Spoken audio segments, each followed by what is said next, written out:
हरे कृष्ण। आज समझेंगे सुख क्या है और कितने प्रकार के हैं।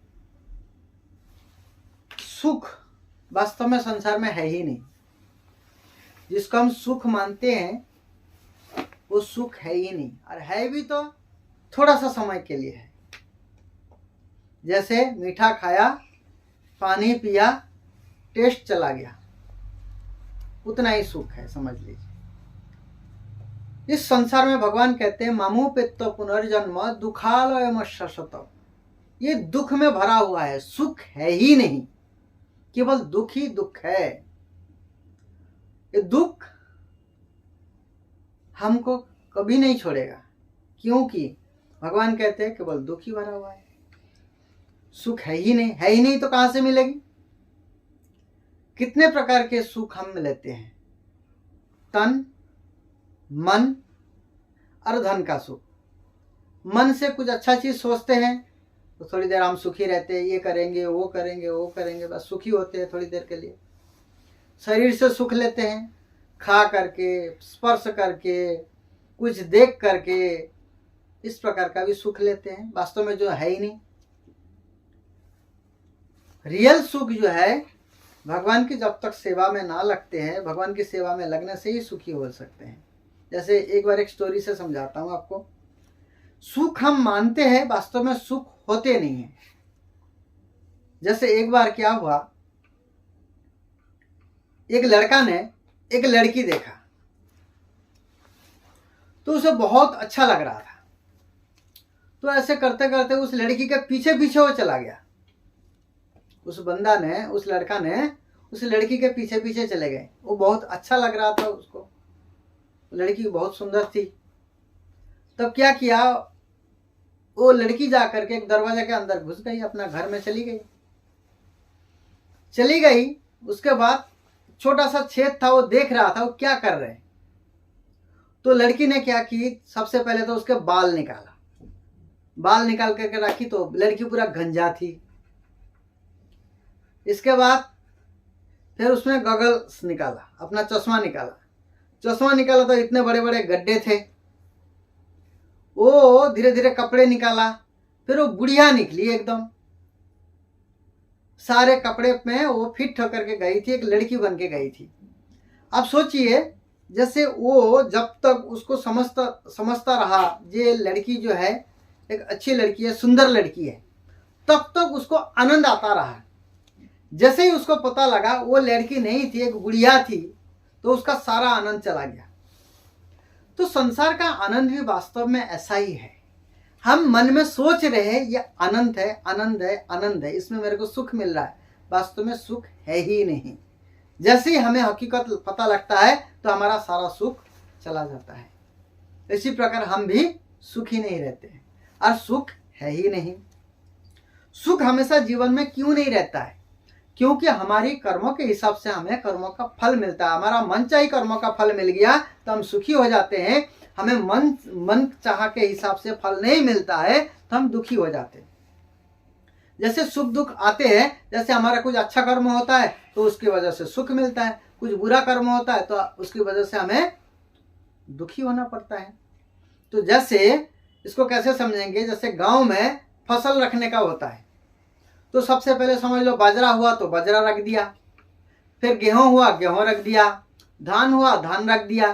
तो जैसे नीचे से निकालते हैं, सो एक लड़का ने देख रहा था, उसे जो है अभी अभी धान रखा तो नीचे से बाजरा निकाल रहा है। तो उसने प्रश्न पूछा, जे अभी जो है आपने धान रखा, अरे ये बाजरा क्यों निकाल रहा है। तब उस लड़का को समझाते, बेटा पहले मैंने बाजरा डाला था इसलिए बाजरा निकाल रहा है, इसके बाद हमने गेहूं रखा, गेहूं निकलेगा, इसके बाद धान निकलेगा, क्योंकि धान सबसे ऊपर है। इसी प्रकार हमारा जो कर्म है, अलग अलग कर्म, उस कर्म के हिसाब से हमें फल मिलता है। तो इसलिए कोई बोलते मैं अच्छा कर्म कर रहा हूं, मुझे क्यों बुरा फल मिल रहा है, वो देखो बुरा कर रहा है उनको अच्छा मिल रहा है। ठीक है, सही है, उसने पहले अच्छा कर्म किया था, आज अच्छा फल ले रहा है। लेकिन आपको बुरा किए थे, आज बुरा मिल रहा है, आपको भी अच्छा मिलने वाला है कुछ अच्छा किए तो इसलिए हमेशा जीवन में जो है अच्छा चीजें नहीं मिलती है, जैसा कर्म ऐसा ही आपको फल मिलेगा। क्या सुख दुख भगवान के कारण प्राप्त होता है? कई लोग बोलते हैं भाई सुख दुख सब भगवान के कारण ही होते हैं। नहीं, यहाँ पर भगवान का कोई हस्तक्षेप नहीं होता है। भगवान इसमें कोई इंटरफेयर नहीं करता। हम जैसे कर्म करते हैं उस हिसाब से हमें फल मिल जाता है, उस हिसाब से हमें फल भोगना पड़ता है। ये हमारा ही अपना ही कर्म की खेती है जो हमें भोगना पड़ता है। ना भगवान हमारे लिए बुरा करते हैं, ना भगवान हमारे लिए कोई अच्छा करते हैं। हम जैसे कर्म करते हैं हमारी कर्म के हिसाब से फल दे देते हैं। पूरे संसार में कौन सुखी है? लोग बोलते हैं ये सुखी है, इसके पास इतना पैसा है, वो बहुत धनी है, उसके पास ऐसे सुखी, इसके पास अच्छा पत्नी है तो वो सुखी है। वास्तव में इस संसार में कोई सुखी नहीं है, कोई भी संसार में सुखी नहीं है। ये सब क्षणिक है। सबसे धनवान, सबसे बलवान, सबसे जसवान, सबसे त्यागवान, सबसे सुंदरवान भगवान ही है। और किसी के पास है तो क्षणिक मात्रा में है। कोई धनवान है तो बलवान नहीं है, कोई बलवान है तो सुंदर नहीं है, कोई सुंदर है तो धनवान नहीं है। यहाँ पर कुछ ना कुछ कमियां है। हर व्यक्ति दुखी है, कोई सुखी नहीं है। क्या अपने आप को संतुष्ट रखना ही सुख है? ये संतुष्ट रहना हमारी मजबूरी है, ये सुख नहीं है। क्योंकि हम प्रयास करेंगे तो हमें मिलेगा नहीं। अब प्रयास करेंगे तो वहां भी कष्ट उठानी पड़ेगी। उससे अच्छा भाई चुपचाप रहो। एक व्यक्ति वो खाता था, रहता था, मजा लेता था, हमेशा पड़ा रहता था, कुछ कमाता नहीं था, कुछ नहीं करता था। तो उसको बोला भाई तू कमाता नहीं है, कुछ नहीं करता है। बोले कमा के क्या होगा? बोले धन कमाएगा। अच्छा पढ़ेगा तो अच्छा नौकरी लगेगा, अच्छा नौकरी लगेगा तो क्या करेगा? धन कमाएगा।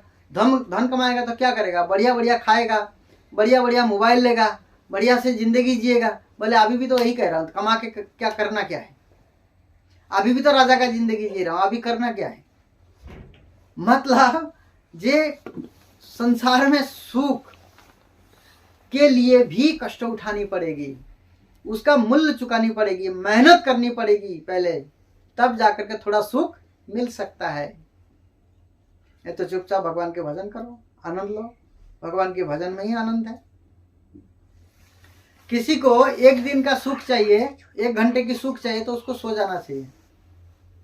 1 दिन का सुख चाहिए तो सो जाओ, 1 घंटे का सुख चाहिए तो।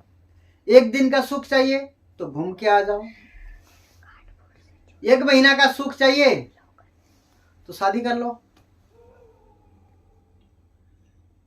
1 साल का सुख चाहिए तो घर खरीद लो। जीवन भर का सुख चाहिए तो भगवान की शरण में आ जाओ, भजन कर लो, भगवान की भक्ति करो। जीवन भर का सुख, हमेशा हमेशा के लिए सुखी हो जाओगे आप। क्यों? जन्म मृत्यु का चक्र खत्म हो जाएगा, ये समस्त कष्ट खत्म हो जाएगा। भगवान के धाम में रहेंगे जहाँ पर कोई तकलीफ नहीं है, जहाँ पर कोई कष्ट नहीं है, केवल आनंद ही आनंद बढ़ता रहता है। भगवान की शरण में आ जाओ, भगवान की सेवा कर लो। हरे कृष्णा कृष्णा कृष्णा हरे हरे, हरे राम राम राम हरे हरे। केवल महामंत्र का जप करो। जप करते समय भी आनंद आता है, इसके बाद भी आनंद आएगा। जीवन भर आनंद ही आनंद है। क्या जो धनवान है वही सुखी है? देखिए धन जो है, धन सुख नहीं देता है, धन सुविधा प्रदान करता है हमें। जैसे उससे गाड़ी खरीद लो, उससे घर खरीद लो, वो सुविधा प्रदान करेगा। जैसे हमारे पास पैसा नहीं है तो हमें कहीं जाना है तो हमें पैदल चल के जाना पड़ेगा, शरीर से मेहनत करके जाना पड़ेगा। लेकिन हमारे पास पैसा है तो हम ऑटो कर लेंगे, गाड़ी कर लेंगे, गाड़ी से चले जाएंगे। तो ये सुविधा हमें मिलता है, लेकिन सुख नहीं दे सकता है धन। लेकिन धन की जरूरत है। तुलसी जग में 2 बड़े, 1 पैसा 1 राम, राम नाम से मुक्ति मिले, पैसा से बने सब काम। सारा काम तो पैसा से ही बनेगा, लेकिन सुख चाहिए, आनंद चाहिए, मुक्ति चाहिए तो भगवान के नाम ही है जिसके द्वारा हम आनंद मिल सकता है। केवल भगवान के नाम। क्योंकि आनंद घन जो है भगवान है, आनंद घन के साथ हम जुड़ेंगे, हम भी आनंदमय बन जाएंगे। सुखी लोगों के क्या लक्षण होते हैं? जो संसार में सुखी है वास्तव में, उसका लक्षण क्या है? तो हमेशा वो भगवान की शरण में रहेगा, आनंद में रहेगा। जैसे एक उदाहरण है, जैसे विभीषण जी को प्रश्न पूछे जो गुप्तचर है, इनके गुप्तचर को हमारे जो जब भगवान श्री राम के जो है युद्ध के लिए निकले थे और उसमें समुद्र के किनारे में जो पड़ाव डाले थे, वहाँ पर गुप्तचर आके घुस गए थे रावण के बहुत से गुप्तचर आ गए। तो विभीषण जी को पूछा गया हमें गुप्तचर को कैसे पहचाने, कैसे पता लगेगा? तब विभीषण जी कहते हैं जो राम भक्त होगा वो बिल्कुल आनंद में रहेगा, वो भगवान श्री राम के आश्रय में है और आनंद में रहेगा, वो उसको कभी कोई चिंता नहीं सताएगा, वो बिल्कुल प्रसन्नचित रहेगा। जो देखना इधर उधर देख रहा हो, चिंतित हो, दुखी हो, वो व्यक्ति समझ लेना वो गुप्तचर होगा। कहने का मतलब यह है जो भगवान श्री राम के शरण में है, भगवान श्री कृष्ण के शरण में है, वो व्यक्ति हमेशा प्रसन्न रहेगा, क्योंकि उनको कोई चिंता नहीं रहता है। भगवान उनके रखवाले होते हैं, भगवान उनके देखभाल करने वाले होते हैं। वो भगवान के शरण में होने के नाते उनको कोई चिंता नहीं रहता है, कोई संसार की दुख उनको सताएगा नहीं। भगवान उनका रक्षा करते हैं, भगवान उनका जो जरूरत होता है देता है। भगवान कहते हैं योगक्षेमम वहाम्यहम्, जो उनको चाहिए मैं देता हूँ, जो उनके पास है मैं रक्षा करता हूँ। इसलिए किसी की चिंता की आवश्यकता नहीं है, किसी के पास कुछ नहीं है तो भगवान धन जो है सबसे बड़ा धन है। इसलिए भगवान धन को अपनाइए, हरिनाम आपके पास है, हरिनाम कीजिए और अपने आप को आनंद में रखिए। हरे कृष्ण।